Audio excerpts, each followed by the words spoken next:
এটা বঙাইগাঁও আৰু চিডলি কি হয়? বঙাইগাঁও আৰু চিডলি বঙাইগাঁও এজিপিয়ে প্ৰতিদ্বন্দ্বিতা কৰিব, কাৰণ 5 বছৰৰ তেওঁলোকক আমি দি থৈছোঁ। আৰু চিডলি UPPLে প্ৰতিদ্বন্দ্বিতা কৰিব, তেওঁলোকক আমি চিটটো আগতে দিছোঁ। কিন্তু 5 বছৰ পিছত বিধানসভাত কি হ'ব এইটো নতুনকৈ আলোচনা হ'ব। বিধানসভাত বঙাইগাঁও কোনে পাব সেইটো আলোচনা হ'ব। চিডলি বিধানসভাত কোনে পাব আলোচনা হ'ব।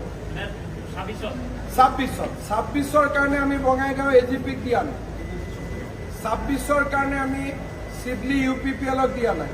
কিন্তু উপ নিৰ্বাচনত আমি এইটো আমাৰ যিহেতু কমিটমেণ্ট আছে যে 26লৈকে আপোনালোকক চিটটো আমি 21তে দি থৈছোঁ।